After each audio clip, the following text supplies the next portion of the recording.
It was another busy day in the Texas State Senate today. Lawmakers in the upper chambers passing 15 bills. And that includes legislation to increase school safety funding and giving judges raises. KVUE's Daniel Perot is live at the Capitol to tell us about the bills that passed. Daniel, let's start with those school safety bills.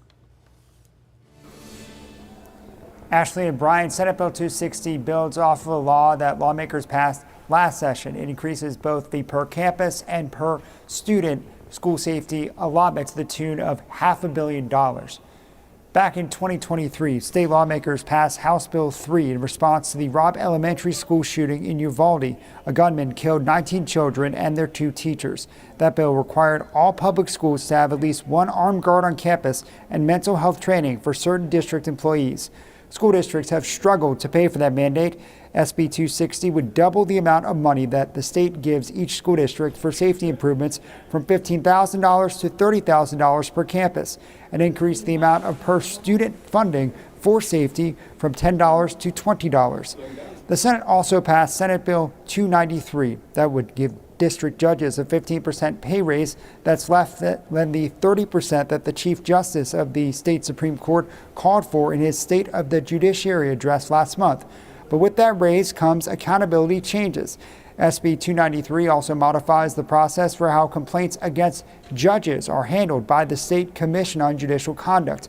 The bill's author, Senator Joan Huffman, says there needs to be more transparency and accountability, and there should be no salary increase without needed reforms.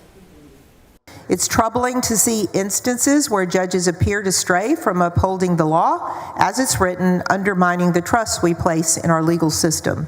This is especially critical when it comes to bail decisions involving violent offenders where lives are at stake. Democratic State Senator Sarah Eckhart from Austin was the only senator who voted against the bill. She says the pay increases are an important step to make sure Texas can attract qualified judges, but she said that she has concerns with the transparency aspects of this bill. I believe that the transparency propositions of this bill have tipped over into the punitive, and they've tipped over into an oversight by the legislative branch on the judicial branch that I think is would become inappropriate.